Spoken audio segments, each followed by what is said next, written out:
लगभग 3% of new borns babies जो delivered होते हैं वो कंजेनाइटल एबनॉर्मेलिटीज़ से पैदा होते हैं, जिसका रीज़न कई सारे हो सकते हैं। जेनेटिक फैक्टर हो सकता है, क्रोमोसोमल एबनॉर्मेलिटीज़ हो सकती है, या फिर एनवायरमेंटल फैक्टर्स डिपेंड कर सकता है। Hello everyone, welcome to my channel rising Prerna. मैंने अपने चैनल का नेम चेंज किया है, तो जो लोग मेरे पहले वाले फॉलोअर्स हैं जो मुझे फॉलो कर रहे हैं बेबी केयर नाम के चैनल से, वो मुझे फॉलो करते रहें अगर उन्हें मेरे कंटेंट अच्छा लगे, क्योंकि इस बारे में मैं एक सेपरेट वीडियो बनाऊंगी क्योंकि मैं ये वीडियो को डिस्टर्ब नहीं करना चाहती हूँ। तो वो वीडियो जल्द ही चैनल पे आने वाली है कि मैंने क्यों चैनल का नाम चेंज किया हुआ है। तो स्टार्ट करते हैं अपनी वीडियो को। जो हमारी प्रेगनेंसी होती है 9 मंथ की होती है, उसमें कुछ टेस्ट होते हैं जो बहुत ही इम्पॉर्टेंट होते हैं, जिनको हम प्रीनेटल स्क्रीनिंग टेस्ट के नाम से जानते हैं। जो मेरी कॉम्प्लिकेशन थी, ये कहीं ना कहीं उसी से रिलेटेड चीज़ें हैं जो मैं आपके साथ शेयर करना चाहती हूँ और आप सभी लोगों को उन सारी चीज़ों से अवेयर करना चाहती हूँ थ्रू माई वीडियो। तो स्क्रीनिंग टेस्ट है जिसमें से सबसे पहला नाम है double marker test, triple marker test, quadruple marker test, NT-NB scan और NIPT टेस्ट। ठीक है, तो ये सारे क्या है, स्क्रीनिंग टेस्ट हैं और नॉन इन्वेसिव टेस्ट हैं। ये सारे के सारे आपके ब्लड सैंपल से होते हैं, सिवाय NT-NB स्कैन जो आपका USG से होता है। ठीक है, तो इन सारे जो टेस्ट हैं, सबसे पहले ज़रूरी समझना ये है कि आखिर इन टेस्ट का एम क्या है, क्योंकि कई सारे पेशेंट्स ऐसे होते हैं या पेरेंट्स ऐसे होते हैं, उनको लगता है कि ये टेस्ट क्यों कराना ज़रूरी है, क्या नेसेसरी है। पहले तो ये सारे टेस्ट होते ही नहीं थे, तब भी बच्चे पैदा होते थे, तो उसका वो चीज़ समझना बहुत ज़रूरी है। तो सबसे पहले आपको ये पता होना चाहिए कि जो इतने सारे टेस्ट आज के डेट में हो रहे हैं, उन सब के टेस्ट का एम क्या है। सो एम ये है कि अगर किसी भी बच्चे को, फीटल को, कोई भी जेनेटिक एबनॉर्मेलिटी हो रही है, या फिर क्रोमोसोमल एबनॉर्मेलिटी है, या स्ट्रक्चर एबनॉर्मेलिटी है, या फिर सेक्स क्रोमोसोम से रिलेटेड कोई एबनॉर्मेलिटी है, उसको हम अर्ली से अर्ली डिटेक्शन कर सकें। उसके बाद डिटेक्ट करके हम अपने कंफर्मेटरी डायग्नोस्टिक्स टेस्ट्स को परफॉर्म करने के बाद MTP का प्रयोग कर सकें, मतलब medical termination pregnancy according to our act. उसके बाद एक चीज़ बहुत इंपॉर्टेंट आती है कि आपको इन सारे टेस्ट के बारे में पता होना चाहिए कि डबल मार्कर क्या है, ट्रिपल मार्कर क्या है, क्वाड्रपल क्या है और NT-NB क्या है, NIPT क्या है। ठीक है, तो डबल मार्कर टेस्ट क्या है, जैसे नाम ही बता रहा है, डबल, दो चीज़ें होंगी। तो मेनली इस टेस्ट में क्या होता है, 2 हार्मोन्स होते हैं जो प्रेगनेंसी में रिलीज होते हैं, दैट इज बीटा एससीजी और पैप ए। ठीक है, तो बीटा एससीजी क्या है, ह्यूमन कुरानिक गोनाडोट्रोपिन हार्मोन। ठीक है, और जो हमारा पैप ए है वो है प्रेगनेंसी एसोसिएटेड प्लाज्मा प्रोटीन। ठीक, तो ये जो 2 हार्मोन्स हैं प्रेगनेंसी के द्वारा रिलीज होते हैं, और इनकी जो गड़बड़ी है, मतलब अगर बीटा एससीजी हमारी नॉर्मल रेंज से बढ़ जाए या फिर पैप ए नॉर्मल रेंज से घट जाए, तब डाउन सिंड्रोम रिपोर्ट जो है हमारी वो पॉजिटिव आने की संभावना रहती है। ठीक, अब समझना ये कि किस समय हमें ये डबल मार्कर टेस्ट कराना होता है। तो डबल मार्कर टेस्ट हमें 11 वीक से लगा के 14 वीक के बीच में कराना होता है फॉर मोर एक्यूरेसी। ठीक है, अब ये क्यों ज़रूरी है, तो मेनली ये डाउन सिंड्रोम के लिए होता है कि बेबी डाउन सिंड्रोम तो नहीं है, मतलब ट्राइसोमी 21 तो नहीं है। अब मैं एक छोटी सी चीज़ बता दूं आप सभी लोगों को जो नॉन मेडिकल है, कि हमारी जो बॉडी होती है वो 46 क्रोमोसोम होते हैं, पेयर्स में 23 होते हैं। जैसे 1 क्रोमोसोम है, उसमें 2 ऐसे स्ट्रेड होंगे। ठीक है, ऐसे ही 22nd में होगी, ऐसे ही 3rd में होगी।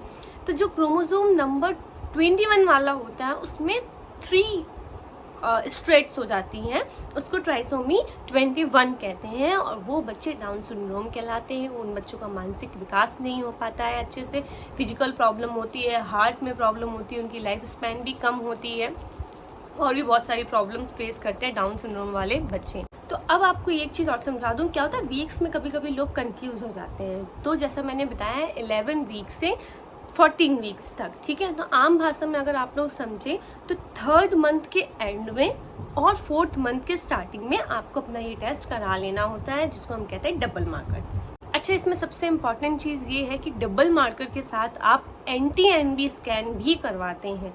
अब NT-NB स्कैन क्या है, NT मतलब होता है न्यूक्लियर ट्रांसल्यूएंसी और NB का मतलब होता है नेसल बोन। ठीक है। तो एंटी क्या होता है, आपकी इस जो बच्चे का ड्यूरिंग द टाइम मतलब 11 से 13 वीक के बीच में ही एंटी एनबी स्कैन भी होता है। और वो क्या करता है, जो एंटी होता है वो फ्लूइड फिल्ड स्पेस होता है बच्चे के स्किन और टिश्यूज के बीच में, ठीक है। तो उसको मेजर करते हैं। अगर एंटी हमारा 3 mm से ज़्यादा आता है मतलब कहीं कोई प्रॉब्लम है, नेसल बोन प्रेजेंट है या नहीं। अगर ये बात आती है कि नेसल बोन एब्सेंट है मतलब कहीं ना कहीं कोई एबनॉर्मेलिटीज हो सकती है बच्चे में। तो ये है हमारा NT NB scan. NT NB scan भी कई सारे जेनेटिक डिसऑर्डर्स के लिए किया जाता है। कहीं कोई एबनॉर्मेलिटी नहीं है, स्ट्रक्चर एबनॉर्मेलिटी तो नहीं है, उसके लिए किया जाता है। समय होता है इसका भी 11 से 13 हफ्ते के बीच में। तो डबल मार्कर टेस्ट और एंटी एनबी स्कैन को साथ में कंबाइन करके हम एक कंबाइन टेस्ट देखते हैं कि पेशेंट की क्या रिपोर्ट है। अब हम बात करते हैं डबल मार्कर की सेंसिटिविटी के ऊपर, मतलब कि कितना % ऑफ एक्यूरेसी है इसमें। तो अगर एक्यूरेसी की बात करें तो इसकी बहुत ज़्यादा अच्छी एक्यूरेसी नहीं है, 50% इसकी एक्यूरेसी रहती है। बट हाँ, ये मैं आपको एंड में वीडियो में बताऊंगी कि इम्पॉर्टेंट क्यों होते हैं ये सारे टेस्ट, ठीक। ट्रिपल मार्कर टेस्ट जैसे 3 चीज़ें होंगी इसमें। पहला है हमारा अल्फा फीटोप्रोटीन, दूसरा है बीटा HCG, तीसरा है इस्टियोल, ठीक है। इसमें भी सेम ऐसा ही है कि अगर बीटा HCG की वैल्यू अपनी नॉर्मल रेंज से बढ़ जाए, अल्फा फीटोप्रोटीन की वैल्यू अपनी रेंज से घट जाए, इस्टियोल की भी वैल्यू अपनी रेंज से घट जाए, ठीक है। तो इसका मतलब होता है कि जो रिपोर्ट है वो हमारी गड़बड़ आ रही है। और अगर स्क्रीन पॉजिटिव आ रही है और हमारा जो रेशियो है वो हमारा 1:250 से बढ़कर आ रहा है या उससे बराबर आ रहा है, तो इसका मतलब है कि स्क्रीनिंग हमारी पॉजिटिव है, ठीक है। ये भी मेनली डाउन सिंड्रोम के लिए ही किया जाता है। अब ट्रिपल मार्कर टेस्ट का समय कौन सा होता है, तो ट्रिपल मार्कर टेस्ट का जो समय होता है वो होता है 15 वीक से लगा के 18 वीक्स तक।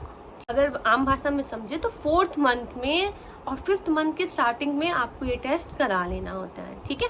अब सबसे इम्पॉर्टेंट टेस्ट आता है हमारा क्वाड्रुपल टेस्ट, ठीक है, जिसकी एक्यूरेसी इन दोनों से ज़्यादा मानी जाती है, ठीक है। तो क्वाड्रुपल टेस्ट में क्या होता है, हमारी 4 चीज़ें आती हैं। Number 1 alpha fetoprotein, number 2 beta HCG, number 3 estriol, number 4 inhibin protein, ठीक है। तो ये 4 चीज़ें होती हैं। अब इसमें भी कैसे गड़बड़ी पाई जाती है, सेम प्रोसेस है इसका भी। अगर बीटा HCG का लेवल अपनी नॉर्मल रेंज से ज़्यादा है और इनहिबिन प्रोटीन का लेवल अपनी रेंज से ज़्यादा है और उसके साथ जो हमारा इस्टियोल है और अल्फा फीटोप्रोटीन है उसकी रेंज अपनी रेंज से कम अगर आती है तो ये स्क्रीनिंग पॉजिटिव माना जाता है। अब इसका जो समय होता है वो होता है 15 वीक से लगा के आप इसको 20 वीक्स तक करा सकते हैं। इसमें भी हम मेनली डाउन सिंड्रोम के लिए ये टेस्ट कराया जाता है। इसकी एक्यूरेसी इन दोनों ही टेस्टों से ज़्यादा हो। अब एंड में हम बात करेंगे NIPT टेस्ट के बारे में, ठीक है। तो NIPT टेस्ट है नॉन इन्वेसिव प्रीनेटल टेस्ट। इसमें क्या होता है कि जो माँ का ब्लड होता है ना उसमें बच्चे के DNA के कुछ फ्रेगमेंट्स होते हैं, तो उसको स्टडी किया जाता है। और ये mainly down syndrome, Turner syndrome, Edward syndrome and sex chromosome में अगर कोई भी एबनॉर्मेलिटी है उसको डिटेक्शन के लिए किया जाता है। जो इसकी एक्यूरेसी है वो सबसे ज़्यादा है, 98% है, बट 100% फिर भी इसकी एक्यूरेसी नहीं है, तो ठीक है। अब एक चीज़ और बता दूँ इन सारे टेस्ट के बारे में कि ये सारे के सारे टेस्ट ना आपके डायग्नोस नहीं करते किसी चीज़ को, बस आपको आगाह करते हैं कि मे बी ऐसा हो सकता है। ये सारे के सारे टेस्ट ना आपके लो रिस्क लिखकर आएंगे या हाई रिस्क लिखकर आएंगे। कंफर्मेटरी आपका होता है एमनियोसेंटेसिस या फिर क्रॉनिक विलाय सैम्पलिंग। ये जो 2 टेस्ट हैं ये आपको कंफर्म करते हैं कि हाँ जो बेबी है वो इस डिसीज से है या उसको ये क्रोमोसोमल एबनॉर्मेलिटी है। अगर इन टेस्ट में गड़बड़ी आती है तो फिर आप एमनियोसेंटेसिस के लिए बोला जाता है कि आप वो टेस्ट कराइए, उसके बाद कंफर्म किया जाएगा। यही प्रोटोकॉल है मेडिकल का, ठीक है। अब एक्यूरेसी की मैं बात बता दूं आपको, तो जैसा कि मैंने बताया NIPT सबसे ज़्यादा एक्यूरेट होता है, फिर क्वाड्रुपल एक्यूरेट होता है, फिर ट्रिपल, फिर डबल, ठीक है। तो सीक्वेंस कुछ इस तरीके का है कि अगर डबल में कोई गड़बड़ी आई तो हम ट्रिपल कराएंगे, ट्रिपल में कोई गड़बड़ी आई तो हम क्वाड्रुपल कराएंगे, क्वाड्रुपल में कोई गड़बड़ी आई तो फिर हम एमनियोसेंटेसिस कराएंगे या फिर NIPT कराएंगे या जो भी मैम आपकी सजेस्ट करें वो। अब एक बहुत इंपॉर्टेंट बात जो मैं आप सभी लोगों को बताना चाहूँगी कि आप लोग ना अपनी मैम पे बहुत ज़्यादा ट्रस्ट करो, अपनी गायनेकोलॉजिस्ट पे ट्रस्ट करो, जो भी डाउट हो उनसे जाके पूछो। अगर आप उन सारी चीज़ों से सेटिस्फाइड नहीं है, अपना डॉक्टर चेंज करो, ठीक है। और किसी भी वीडियोस को देखकर टेस्ट में कोई चीज़ ऐसी आ रही है तो आपको घबराना और परेशान नहीं होना, क्योंकि ये कंफर्मेटरी टेस्ट बिल्कुल भी नहीं है। कई बार जो मदर की एज होती है उसकी वजह से भी वैल्यूज़ ऊपर नीचे आ जाती हैं, तो आपको घबराना नहीं है। अपनी गायनेकोलॉजिस्ट से कंसल्ट करते रहना है। अपने जेनेटिक जो डॉक्टर होते हैं, अगर कोई भी ऐसी बात आती है तो जो हमारी गायनेकोलॉजिस्ट होती है वो हमें जेनेटिक के पास भी रिफ़र करती है, तो आप उनसे कंसल्ट करिए, वो बहुत अच्छे से आपको एक्सप्लेन करेंगे। तो ये था मेरा आज का वीडियो जो बहुत ही इम्पॉर्टेंट है। अगर इससे रिलेटेड आपके मन में कोई भी डाउट आए ना, आप मुझे कमेंट सेक्शन में कमेंट कर दीजिए। मैं पूरी कोशिश करूँगी कि मैं आपको सारे कमेंट्स का मतलब पूरी कोशिश करूँगी कि आपके मन में जो भी डाउट्स हैं मैं उन सारे डाउट्स को क्लियर कर सकूँ। हो सकता है मुझसे कुछ चीज़ें छूट गई हूँ इस वीडियो में, बट अगर आप मुझसे पूछेंगे मैं आपको श्योरली दूसरी नेक्स्ट वीडियो में जवाब दूँगी।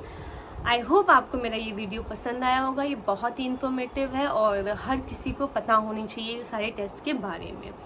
Thank you for watching my video. अगर पसंद आया तो प्लीज़ चैनल को सब्सक्राइब कर लीजिएगा और वीडियो को लाइक कर दीजिएगा, बिकॉज इस टाइम मुझे आपके सपोर्ट की बहुत ज़्यादा ज़रूरत है। बाय।